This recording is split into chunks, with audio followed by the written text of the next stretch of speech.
Laro na lang tayo ng bahay-bahayan! Yes! Masaya yon.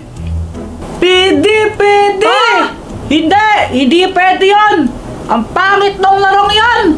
Pambading yan, badoy!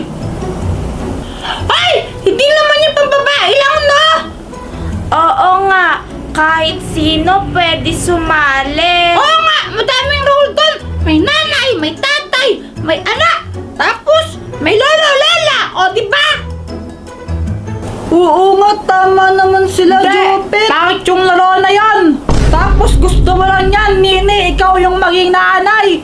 Walang gusto mo maging asawa ka! Kasi ang pangit mo! Pagtandaan ninyo, wala magpapakasal sa inyo! Kasi... Tara na nga, Chiki!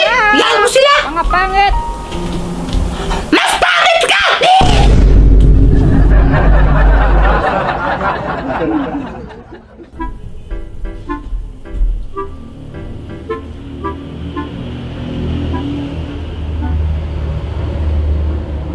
Mga anak, halina't kakain na tayo. Okay po!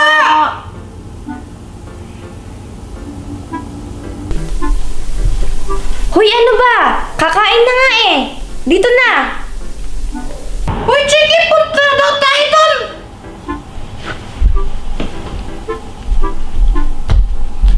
O mga anak, ito na ang ulam. Ang favorite nyo, fried chicken.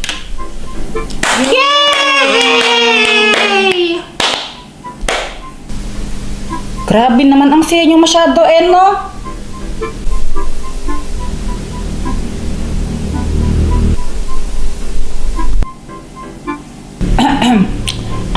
Mga anak, may problema ba kayo? Wala po! Ba't ang tamlay-tamlay nyo mula kanina? We don't know po, Mami.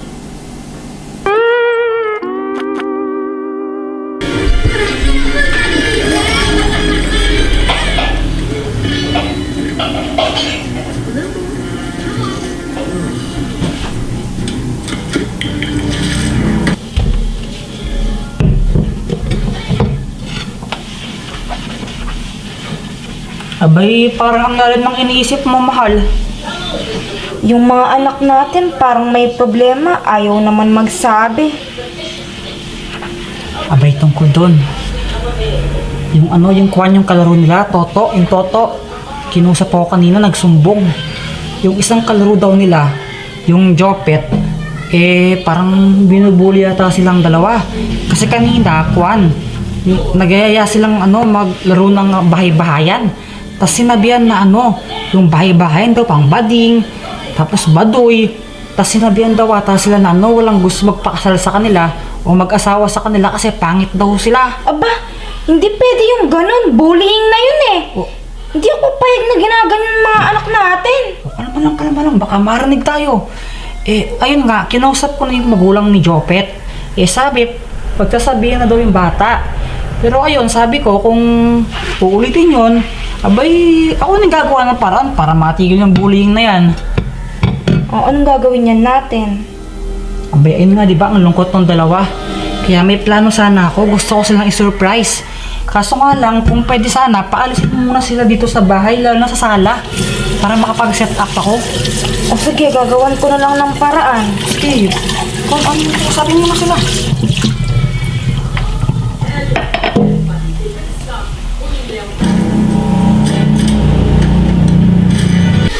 Mga anak, labas muna kayo, doon muna kayo maglaro. Ayaw na po namin lumabas ng bahay, Mami!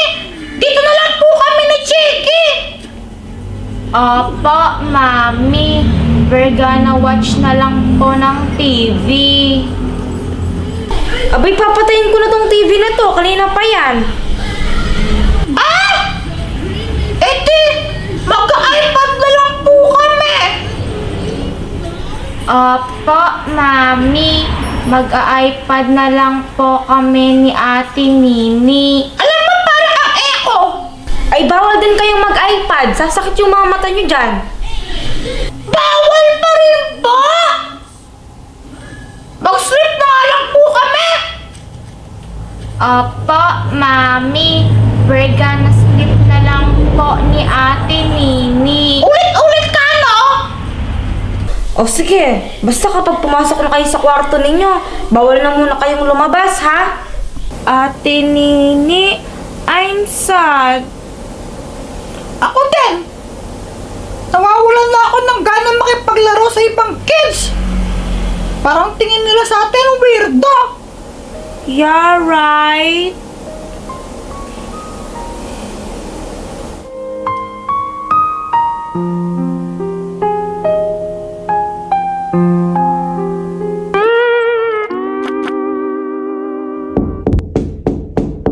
Chike, Nene. Chike, Nene, labas na kayo dyan mga anak, kay gabi na. Ate Ay, lumabas Nini, na kayo wake dyan. up! Ate Nini, wake Nini. up! Bakit ba? Gabi na, oh! O ngayon? Kumakatok si Daddy! Ano ba yan?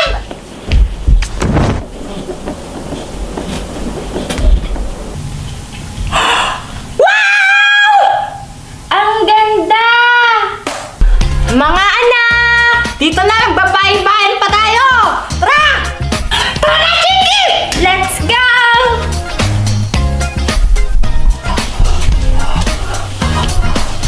Wow! Mami! Daddy! Ang ganda po dito! Oo nga po! Parang dream lang! Siyempre, pinagandaan namin to para sa inyo. Abay, magaling kasi kami ng mami ninyo, kaya ito, tinan mo, oh. Kuwan, ang ganda, di ba? Mami! Daddy! Ba't niyo po ba ginawa to? Sa totoo lang mga anak, plano talaga to ng tatay ninyo. Abay, alam kasi namin na gusto ninyo magkuwan, maglaro ng bahay-bahayan. Eh, alam din namin na hindi kayo pinagbibigyan ng mga kalaro ninyo. Kaya ito, ginawa namin ng paraan para malaro ninyo nang kasama kami. Kasi ganun namin kayo ka-love. Diba, mahal? Thank you po! Hay nako, tama na yung drama. Magbaybahay na tayo! Apa! Oh, dahil bahay-bahayan to, merong nanay tsaka tatay. At kami yon, ang mami at daddy ninyo. Ako ang tatay at siya naman ang nanay. At kayong dalawa ang mga anak namin. Okay? O sige na, dahil ako ang nanay, maghahanda na ako ng pagkain para sa atin ha? Okay po, Mami! Abay, yan ang gusto ko. Gutom na ako eh. Paghanda mo na kami ng pagkain. O sige na, ikaw na munang bahala sa kanila habang wala ako ha? O ngayon, habang wala si nanay, ako na muna ang bahala sa inyo. Okay? Ipapakilala ko muna sa inyo ang pet natin para sa bahay-bahayang ito. Wow! Ang pet natin ay Ibon, si Birdie. Hindi lang to basta ibon. Kwan, marunong din to kumanta. Tignan nyo, oh. Oh, di ba? Galing! Wow! Daddy! Meron pa po ba siyang alam na ibang kanta? Abay, ano pa bang gusto mong kantahin na itong ibon na to? Yung ano po? Yung apate! Alam mo yun? Apate! Ah! Abay, ako nga hindi ko alam yung kantang yan. Ito pa kayang ibon. Abay, magkukwento lang muna ako sa inyo. Okay? Sige pa! Ang kwentong ito ay tungkol sa alamat ng pinya. Nung unang panahon, merong isang bata. Babae, ang pangalan niya ay Pina. Kasama niya nakatira sa bahay nila ang kanyang nanay na si Nanay Marites. Eh yung tatay niya, Kwan, nagtatrabaho sa malayo kaya hindi nila kasama. Isang araw itong nanay ni Pina, inutusan siya. Sabi, "Hoy Pina, hanapin mo ngayong sandok ng sagyan makapagluto na ako." Etong si Pina tamad. Kaya nagpalusot na lang siya. Sabi niya, "Nay, hindi ko po makita yung sandok. Hindi ko po makita." Pero ang totoo, hindi naman talaga niya hinahanap. Nagsinungaling si Pina. Kaya nagalit yung diwata sa kanya. Sabi ng diwata sa kanya, "O sige Pina ito, dahil hindi mo makita yung hinahanap mo, bibigyan kita ng maraming mata. Isinumpa siya ng diwata at naging siyang pinya, prutas na pinya na may maraming mata. Tapos na.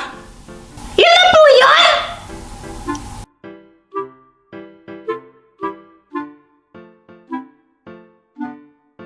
Abay, ganito na lang. Sige, magmamagic na lang ako. Gusto niyo bang magic? Makakita ng magic.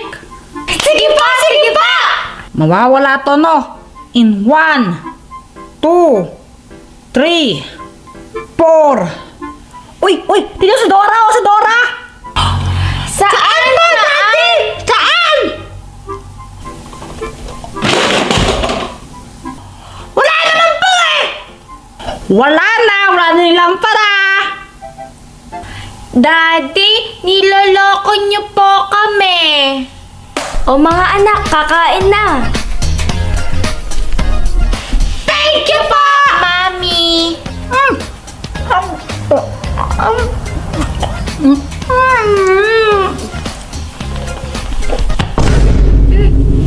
Hay naku, hindi kasi magdahan-dahan. O ito, inom ka na.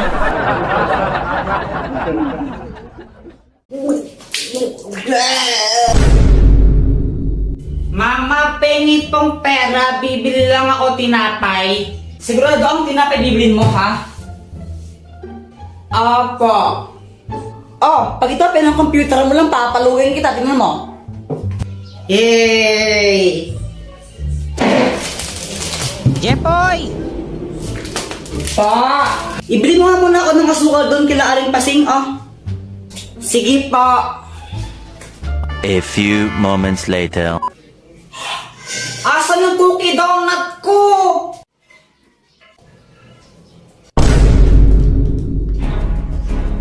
Ay, Joanna, kinain mo ata yung cookie donut ko eh. Ay, Kuya Jepoy, sa'yo ba to? Wala na, kinain ko na. Ang sarap eh. Ayan, nawiwizard ka talaga. Dr. Quack, tulungan mo ako. O, anong kailangan mo? Si Joanna, kinain niya yung cookie donut ko eh. Akin siya, naiinis ako sa kanya.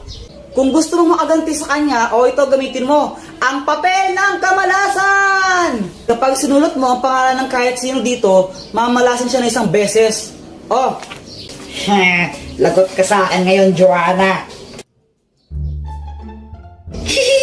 Ngayon, ihintayin ko na lang na malasin ka.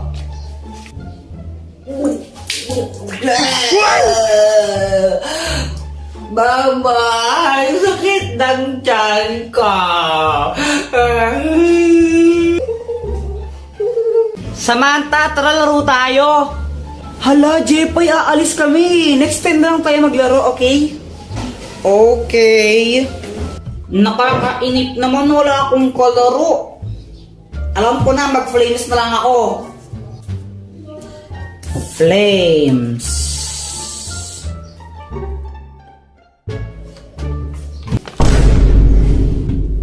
Patay.